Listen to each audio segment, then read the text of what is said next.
Welcome to the Restoration Pros Unplugged podcast. In each episode, we're going to bring you insightful interviews and discussions with top restoration industry leaders. We're also going to delve into their business, the strategies that made them successful, and most importantly, the valuable lessons they learned along the way. I'm your host, Clinton James. I'm also the Chief Marketing Officer at Water Restoration Marketing.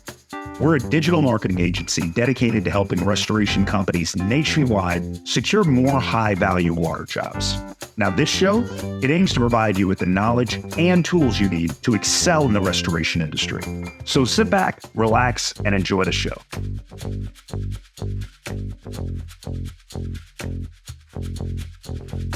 And welcome everybody back to another episode of the Restoration Pros Unplugged podcast. I am your host, as always, Clinton James. I'm also the Chief Marketing Officer over at Water Restoration Marketing.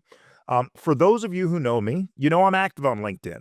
I follow dozens of restoration company owners, restoration companies, people that service the restoration industry. And there was one post that stuck out a little more than the rest yesterday. And that is a post by my friend, the owner of both United Water Restoration Group, Long Island, and One Tom Plumber, Long Island, Phil DePaul. Phil, welcome to the Restoration Pros Unplugged podcast. Happy to be here, Clinton. All right, so Phil, before we get into the post and my initial feelings about the post, for those in the audience that don't know the BoomZeal guy, why don't you give us a little background on yourself and how you got into the restoration industry? Yeah. I feel like I always had those entrepreneurial juices flowing through my veins, and the BoomZeal guy just doesn't know what to do with them. So I appreciate the question. It kind of taps into the roots of what led me into the restoration industry, and just kind of playing the game of business. Which, as we were chatting a little bit before this call, it's a tough game. It's a tough game to juggle your vision and your dreams of changing the world, and pulling enough dollars to cover your payroll and make sure that your employees eat, and obviously all the while serving your clients in a way that hopefully is memorable. So I've always loved building teams, and not always necessarily being the head guy, the boss. I I've never felt the need to be the front man for anything, at least in my past. But once you step out, and I launched a franchise here in 2019, United Water Restoration Group in Long Island, New York, to help serve the community in a time of need, which is, when they're feeling like they're underwater. Yeah. And I got into that just kind of by accident, because I was shopping for business models. I was an entrepreneur without a home, because I had enough working in the, inside somebody else's mousetrap. I had spent years in disaster recovery, and I was doing kind of bureaucratic program and project management after Hurricane Sandy in New York. And little did I know, in hindsight, the dots are more connected, but it wasn't my plan to stay in that industry. It was the idea of, you're helping people and you're helping your community. And by jumping into property damage restoration, which is not the same as natural disasters, although we know that they cross over, right? Absolutely. Before that, I'd spent 14 years in plumbing, wholesale, and distribution. So having a father who was a union plumber in New York City, I was always in and around the trades. And it always made sense. Real estate always made sense. It made sense as an investment opportunity, as a wealth building strategy, as from the service sector, the blue collar trades and industries. And someone in the plumbing trade once told me, people always got to shit, shower, and shave. Ain't that the truth? And it's kind of like, yeah, you're right. So why try to reinvent the wheel in terms of where you're gonna, spend a career? There's plenty of opportunity and demand, because people like conditioned homes and they like running water. So it always made sense, where I wasn't always looking for the next flashy idea, but as an entrepreneur, you always think you got to come up with something. And I just never had that big idea. So when it came time, I was working with a franchise consultant, and the idea of the dirty, disgusting, and dangerous is a phrase I like to use in restoration. It's like, Cat 3 water, mold remediation. I feel like people aren't lining up to do that kind of work. And, you look at the numbers and it looks like a good business model on paper, the profit margins, or, we'll work for insurance. And you're like, you know what, I'll try my hand at that. And I'm happy to say that I've been a prominent player in the United franchise. I think I was franchisee number 9 Okay. since 2019, and yeah, I'm on the advisory board there, so I have a voice, and I like to help shake things up. I guess that goes with my BoomZeal persona, and it led me to try some other businesses in the home service sector. I mean, I had a junk removal business that I acquired, started up a construction business, and revved the engine on that a couple of times. It just didn't really pan out. But Yep. in 2023, jumped headfirst into the pink plunger of one Tom Plumber, and the rest is history. You could say the idea was a marketing campaign that would help support the restoration business, but the truth be told is it helped me get upstream from what water damage clients are suffering from, which is usually a plumbing or mechanical related failure that, hey, maybe a great plumber could stop it from happening in the first place. Or the same team, because we kind of view these two as divisions of the same entity, that, we have a solution in-house, our brand, our values that will deliver those disaster mitigation services if you need it. But the plumbing industry is a whole thing too. And there's a lot of service that we've already done. I mean, we're over 1,000 5-star Google reviews in Okay. less than 2.5 years. So I'm really proud of the team there. But I like leadership. I shouldn't even say that. I love leadership. I'm addicted to accountability. I'm addicted to hard things. And I guess that's what BoomZeal is all about. So I've taken 2 franchises, launched them in the Long Island market. So when you see a post or something like that with some BoomZeal flavor online, That's you. that's me. That's whatever my brand is. I don't know what my brand sells or exists to do, but hopefully inject some energy, maybe a little inspiration into entrepreneurs, leaders on the rise out there to figure out what the next step in their journey is, because that's all I'm doing, man. One day at a time. I like it, and you definitely have a really big social footprint. I met you at a one-time plumber event, but now that I met you, I see you everywhere on social media. Take the audience back to 2019, the first 6 to 12 months that you had your United Water Restoration Group franchise. Any moments that really stand out for you where you were like, "Okay, this is the industry for me," or, "Whoa, I'm having second thoughts about whether this was the right business move?" So at that time, I'll tell you what, I was so gung ho, all in from the ground up. I was the junior technician. You know, I started and honestly, it was funny because in my first week, we didn't even have a lead technician. I was the junior technician. I had a couple of administrative employees who didn't last very long because I actually acquired the location from the franchise. The Okay. franchise corporately opened up a shop in Long Island. They had opened for a year. And let's just say that the transition plan kind of fell apart right before I took over. So to say I had a skeleton crew is not an exaggeration.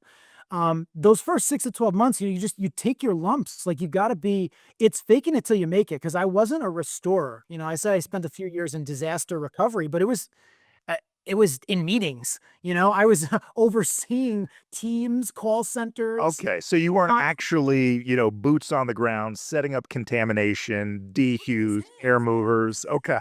Fair enough, fair enough. Now, we all know restoration is a tough business. What do you think the personal traits or experiences that you've had in life that have really prepared you to be successful in the restoration industry? I think I've always just kinda attacked opportunities and problems head on, and I think the more life that you live, the more opportunities you have to face hard things, and I think that's a muscle that you can build up, and I guess my starting point was maybe slightly ahead of some other people's where I gravitated towards hard things. I tend to create my own hard conditions because honestly, I grew up in with a great family life. And I feel like I was raised well, I was loved.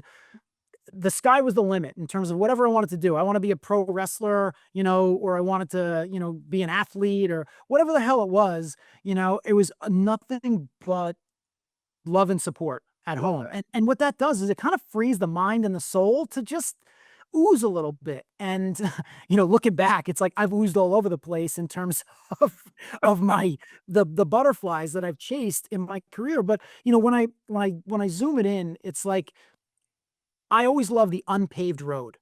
Like, I'll lay the next brick, I'll take the next step, not knowing what's going to happen. So I'm a gambler at heart, and I have a history with sports gambling. And we'll put that on the next episode.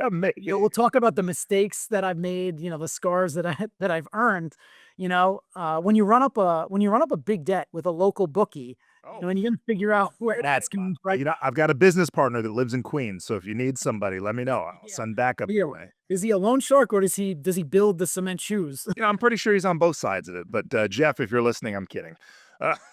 It's a good business. All right. So you elected to I own a digital marketing agency, work with about 130 plus restoration companies, and some of them are independent and some of them are franchisees. And I love having the conversation with franchisees about why they chose that direction and whether they have any regrets. So you not only own a United Water Restoration Group franchise, but you also purchased a One Tom Plumber franchise a couple of years ago.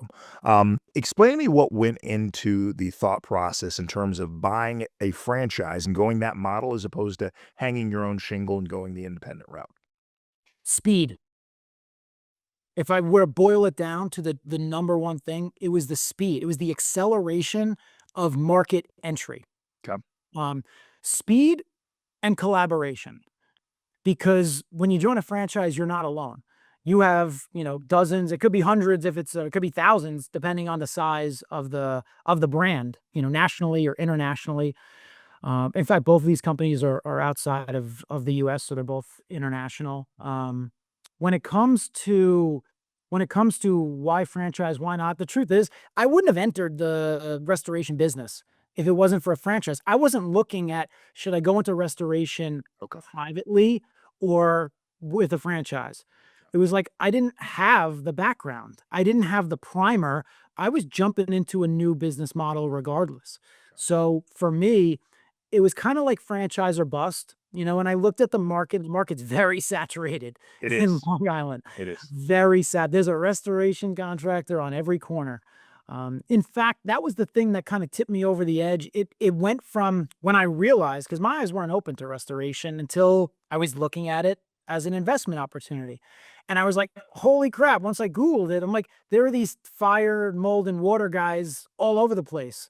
I'm like, what the hell is going to make me different? I'm just going to be one of many, but you could say that about pizza shops. they're all serving pizza in New York. So then you got to say, all right, that must speak to the market size. It must speak to the opportunity. And I just was unaware of the opportunity. So I said, you know what?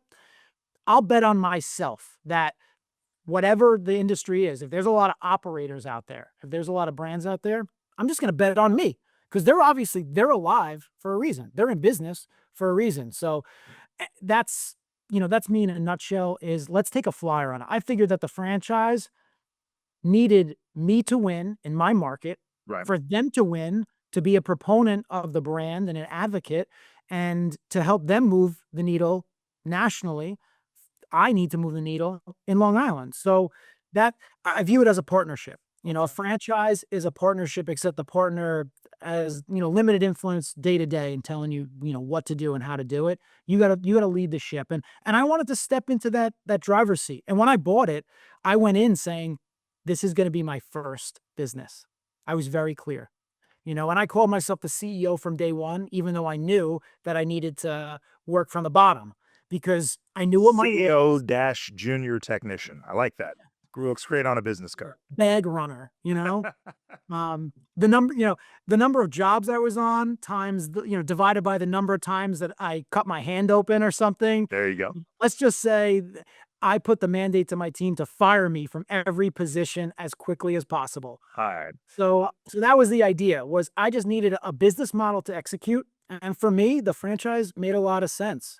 For other folks who are already in the game, you definitely got to take a close look on, do I put my own shingle up, or do I join an existing team, an existing brand? And you got to look at who's in that club. And on the One Tom side, that was a selling point, really, when I looked at the collaborators that I would have across the franchise, as well as at the HQ team. I was excited. I was excited to be on the same team as them, leading the charge with another national brand. So, there's that. But I'm kind of franchised out right now. I don't need another. Oh man, you're doing well. And to piggyback on one of the things that you mentioned. When you buy into a franchise and a franchisor, you're getting immediate access to a network, and that franchisor is only as great as the network that they create. So I was fortunate to go down to the One Tom Plumber event with you in Clearwater, Florida, a few months ago, and seeing all of the franchisees kind of interact. It didn't feel like your traditional franchise gathering or convention or show there. So, do you feel like you get a lot of support? Does it help you accelerate growth because the learning curve is a little less because you've got so many other people that have already made the mistakes that you could potentially make tomorrow or next year or the following year?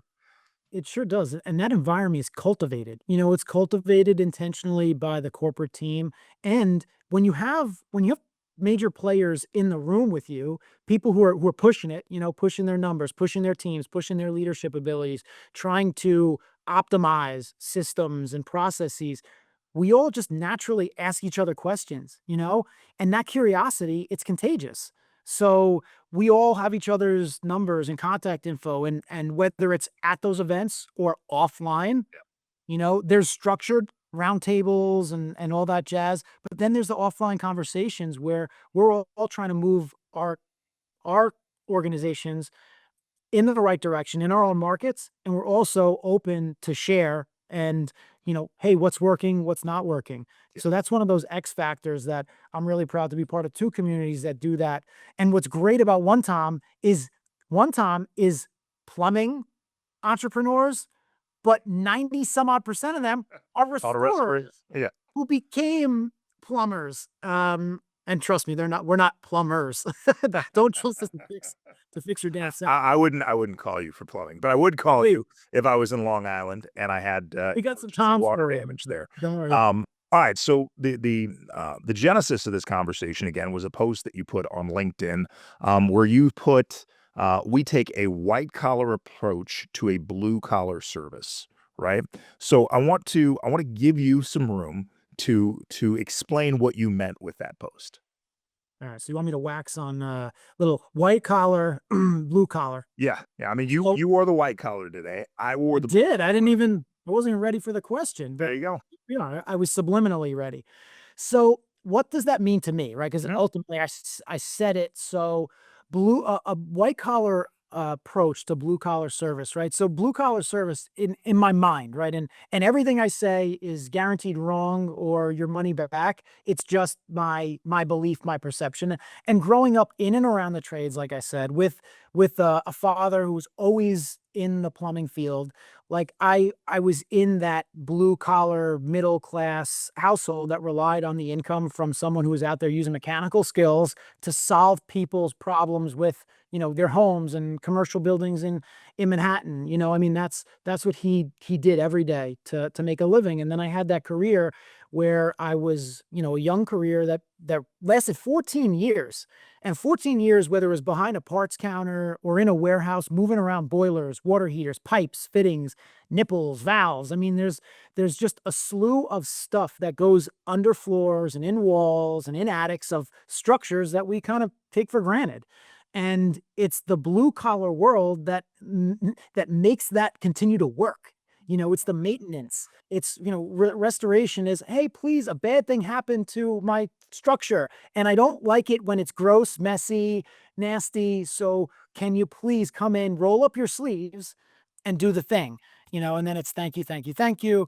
And you know, you could say white collar and white glove, right? Like the challenge is, well, how do you make a messy, dirty, disgusting opportunity feel white glove? And I always go back to the experience, and I challenge my team like Disneyland, like right there.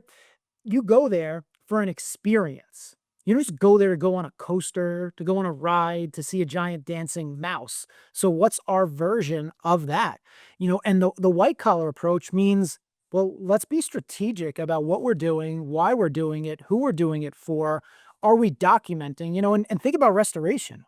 Restoration is documentation heavy. What did you do? Why did you do it? And you want to go back to the typical insurance claim that this business has kind of been built around. It's how do we support and justify what we're doing? Because the truth is, nobody wakes up and says, "I want a water loss today. No, I can't wait to hire the you know and we've been voted 4 times in a row, best restorer on Long Island, so I think we're doing something okay here, but nobody says, like, "I can't wait to try their cookie." So, when you have to call a blue service pro, a blue collar pro, for services that you didn't wanna need in the first place, well, what's it gonna feel like? I don't want it to feel blue collar, Right. I want it to kind of feel a little white glove, a little white collar. I want, are they professional? Are you a pro or are you just like a tech? Yeah. It's like I want a pro tech. I want a super pro tech. I like that. One of the things that you said and that you talked about was showing up with professionalism, integrity, and excellence. In your mind, what do you think professionalism really looks like for a technician out in the field? Yeah. And let's talk about the collar for a second, right? So you can look the part, Mm, right? You can dress up and we have a dress code and we have a standard for how our pros show up every day. But that's the eye test. That's what starts the idea of, how do you get known, liked, and trusted when someone's kind of in a time of need? And they're like, especially in New York, man, that side eye, that like, oh, what's the catch here, bro? Um, you know, like we got our guard up. And the first thing we could do is look the part. It's okay. like low hanging fruit of presenting yourself in a way that, okay, check the first box. But then what's the next box? It's your language. And I'll tell you what your language is. It's not just what you say, it's nonverbal. It's how you say it. It's your cadence, it's your tone, it's your body language. Do you mean it? Are you acting like you turn out water damage mitigation projects like McDonald's churns out cheeseburgers? Or am I present? Am I here for you? You know, do you feel like I'm here to help you through a tough thing? Or am I just here doing the thing? Same thing for a plumber, right? Do I come up with a wrench in my hand, like, oh, show me the pipe, I got to turn it? You know, that's probably what it shouldn't look and feel like. Okay. And you could say a thing and not mean it. And then you could make a promise and then not deliver upon it. Or you could sound the part and then suck at what you do. So it's kind of like each step has to build upon the last, and they're all points of failure in your service experience. So, look the part, sound the part, do the part, and then check in. Like, how did I do? Did I do the thing I said? Is there anything more I could do? How else can I, be a solution oriented resource for you with the next steps, I really like that because it leans into the three pillars that you mentioned in the post. The first being extreme ownership. So, how do you instill in your team extreme ownership? Yeah, lead by example, right? Okay. So when I think about that, it's just I try to publicly own as many things as I can. Meaning if and it's not usually a pat myself on the ass. I'm usually looking for the the lessons learned, Hey guys, I tried this, I did that. And sometimes I like to actually share personal wins, like my meditation practice and how I'll be like, I ain't good at it yet, but I've been habitualizing it. I'm doing it. I'm practicing stillness. I'm practicing presence. And I try to invite my team members in to let them know, like I try to plant a flag. And if I can do that personally, Phil, as a human, as a father, as a husband, just someone trying to do life, because we're all trying to do life together and we're also working together. So internally, what does extreme ownership look like to my team? Well, I want to take the blame for any part of a thing that didn't go the way that it should, because Mm, I know I had a role to play. Someone had to start it. And how about with a client? What if something went sideways on a job and it's like, oh, we never encountered that before? Well, shit, it's on me because we never taught that lesson. What do we do when? Hey guys, that's on me, but I'm also counting on you to own it in the on the field, in the arena. And number one, do the best you can, use good judgment, exhibit our core values, own the outcome, own the situation, the client satisfaction, the damage control, the whatever, the tough, the tough pill to swallow, and encourage that, applaud it, and try to create the environment where we're doing that for our clients and they're seeing how we fall on the sword if and when the bad review comes in or the angry call. I'll be like, embrace it. That's an opportunity. It's an opportunity to grow. And In fact, Jocko Willink and Leif Babin are the extreme ownership guys, which I call it's accountability squared or cubed or on steroids. And I'm an accountability addict, so it's my flavor of accountability. And what Jocko has a classic video from a podcast or something, and it's like he basically says like insert thing isn't going good, isn't going well, oh, you screwed up, good. It's an opportunity. Mhm. Every mistake is an opportunity. And I try to embrace that mindset myself, embody it to my team, embody it publicly to our clients, own it. And that mindset is hopefully pervasive. I like that. Another thing you preach, not just on this post, but in other posts, is professional communication. So, like, what systems have you put in place in both businesses and habits that really make that well? Because we know working with homeowners, property owners, it's not just the work that you're doing, it's the communication during that process, Yeah. right? So, talk a little bit about some of the habits and some of the systems that you put in place to make that communication run a little smoother. Man, I wish I had more of the answers on what world-class communication looks like. It's a lot easier to identify what world-class communication is not, Okay. and you talk about owning outcomes like, "Oh, man, we dropped the ball with communicating this, that, or we didn't manage expectations. We didn't." I look at myself a lot. Sometimes I use too many words. Sometimes I zoom out. I get too caught up in, chasing butterflies and big vision that, like, think about, again, internal communication, like, be clear, Okay. be concise. Speak at a 5th grade reading level. Like, not because the other person is dumb or can't understand it, but because let's keep it simple. Because I think life is complicated. And the more simple that you could make your communication, written, verbal, the easier it is for the other person to chew on it, I to like that. comprehend it. And our communication protocols internally, right? So the fish stinks from the head down. If you under or over communicate, right? You just try to be self-aware enough to identify, okay, what example am I setting? And you work on it. It's like a muscle. I mean, shit, I'm still working on communication with my wife, been together almost 2 decades. I don't think that's ever you're never finished working on that. That's Never, a muscle that never you done. continue to work out, right? So, man, I mean, we're a work in progress, but it starts with awareness. What did I say? What did they hear? Say it back to me. And this is with your team members, with your family, and with your clients. Like, hey, let's recap. So let's go over. Did I go over the pros and cons, the options, good, better, best, right? Over communicate. Did you say it? And did you show it maybe on a tablet? The bronze, the silver, and the gold options. Like, if you didn't if you didn't over communicate, then you probably didn't communicate. I like that. You know, Yeah, and communication is way different than effective communication. So there's gotta be a feedback loop. true. I like that. One of the things I notice, whether I see you when I saw you in person at a couple different events, when I see you online, when I see you today joining me for the Zoom, is presentation, clean presentation. And unfortunately, some restoration companies miss the mark. I see dirty trucks. I see disheveled technicians. How important is it to you that your team looks the part when they're out in the field representing both of your brands, servicing the community, working with customers? Something as simple as a starched collar, right? Something as simple as a clean service vehicle.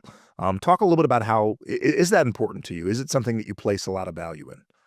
Y you know, Actions speak louder than words, right? And I would almost be hypocritical to say, "Absolutely, it's of the utmost importance," because it is intrinsically, but man, oh man, do we take our eye off the ball sometimes, right? Okay. Because there's, again, opportunity. It goes back to opportunity.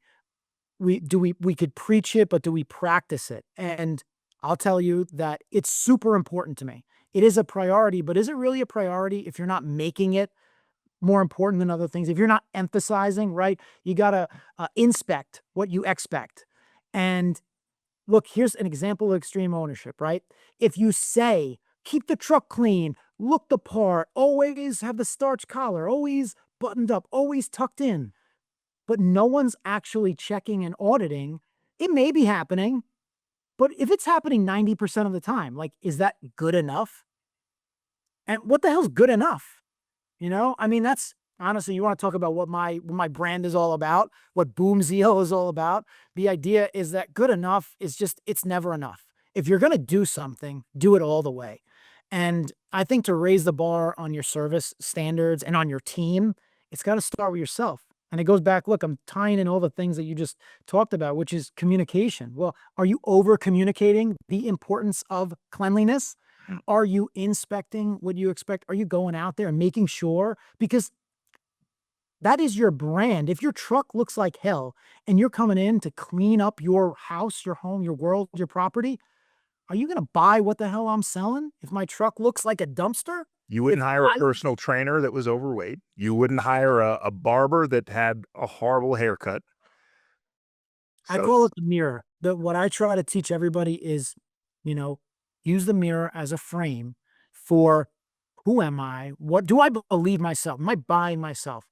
Am I am I living up to number one, my potential, number two, my stated values and intentions, and am I emptying the tank? And sometimes honestly, the tank ain't always full. You got to show up with consistency, but you don't always have all your mojo. right. But even on your worst days, do you show up with your best effort? If your max is 17% today, give me all 17.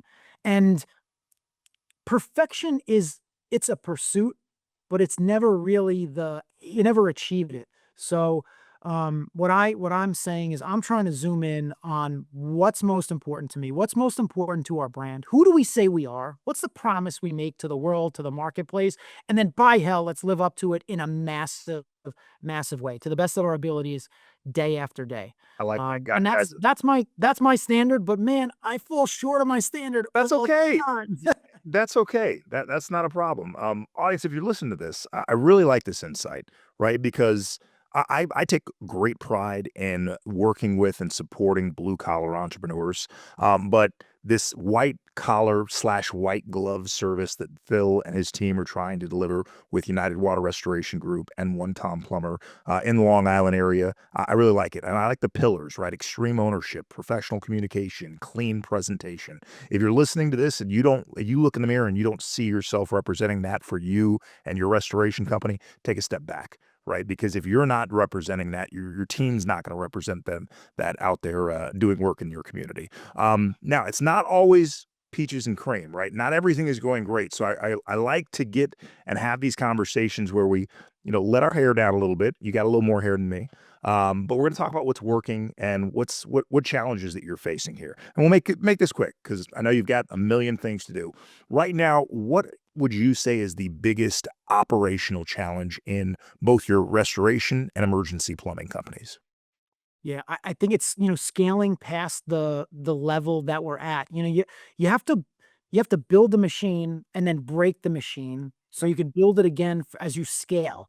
And you kind of butt up against these ceilings where you have to you kind of have to map out the next level of success. You have to figure out kind of the operating system for how to get to the next level. And the truth of the matter is who rather than how is the biggest piece of my puzzle, because when I think about how we're gonna get there, I've spent the most time going back to, all right, well, who's at my leadership table? Who's owning this function or outcome, this set of deliverables, this vertical.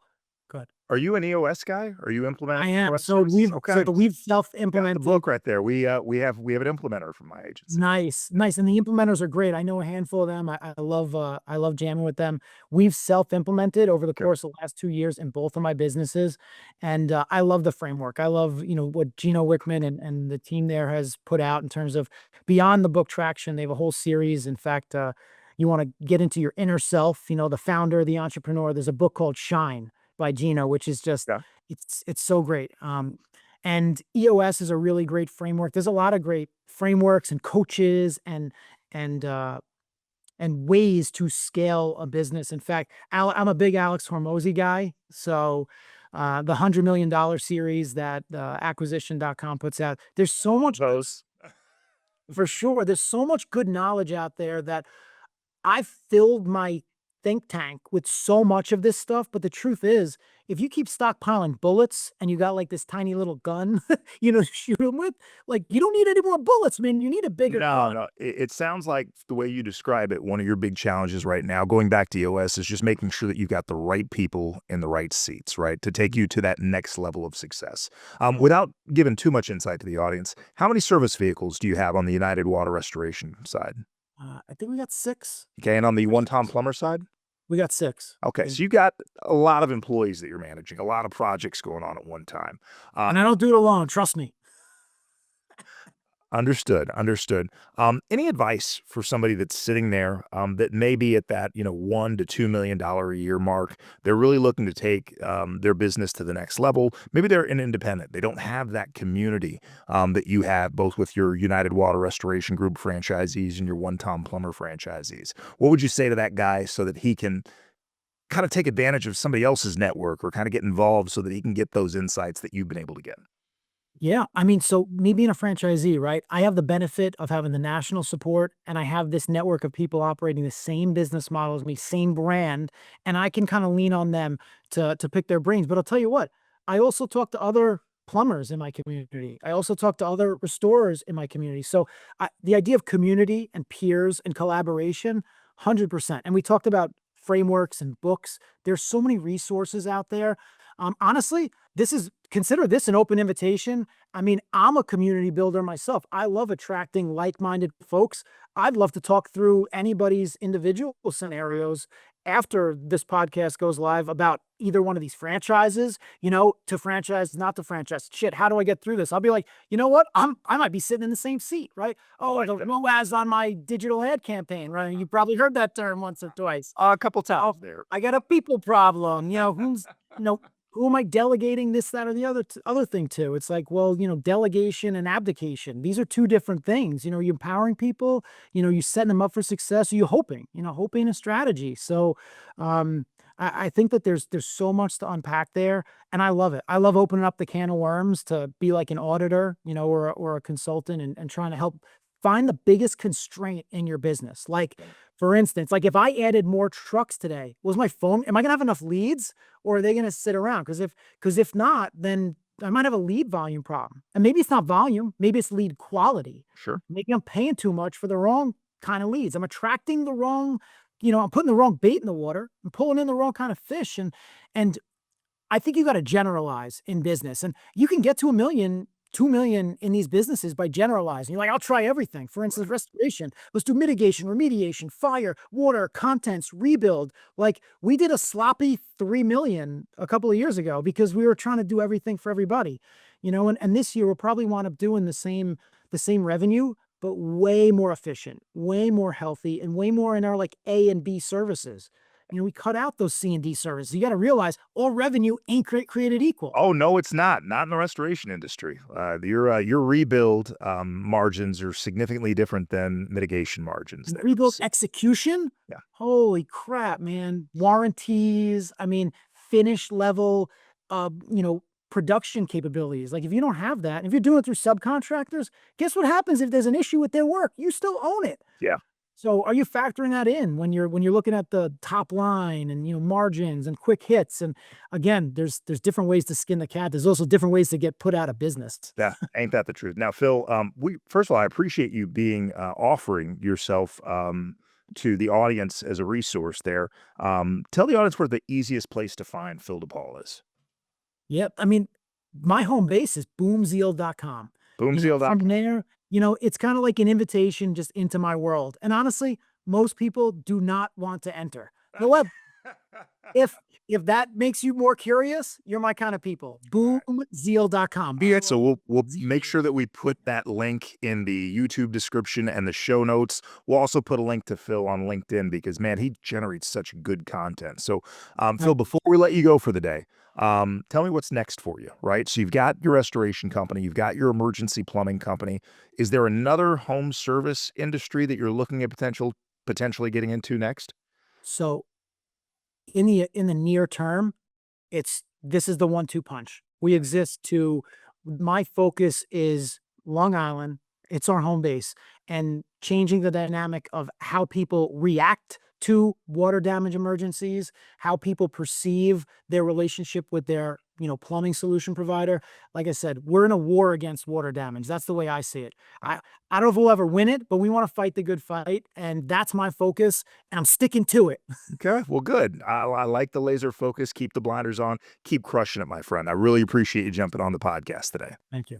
All right. So to the audience, man, I hope you got a lot of value out of that. I really like Phil's approach to, again, more of a white glove, white collar service for this blue collar industry that we find ourselves in called restoration. So hopefully you like what you heard today. If you do, make sure you like us, you subscribe to us on various platforms. And if you really enjoyed the conversation today with Phil, please leave us a 5-star review. It allows more restorers, more people in our industry to find our content there. So again, a big thanks to Phil DePaul of One Tom Plumber and United Water Restoration Group, Long Island. Phil, we hope to have you back on in the future. My pleasure, man. Big things ahead. Thank you. Thank you for listening to the Restoration Pros Unplugged podcast. If you like what you heard today, be sure to subscribe, share, and also leave us a 5-star review. We'll be back with more interviews and discussions with restoration industry leaders really soon. In the meantime, if you're a restoration company looking to add more high-value water jobs, you can reach me and my team at waterrestorationmarketing.net. Again, that's waterrestorationmarketing.net. I look forward to hearing from you soon.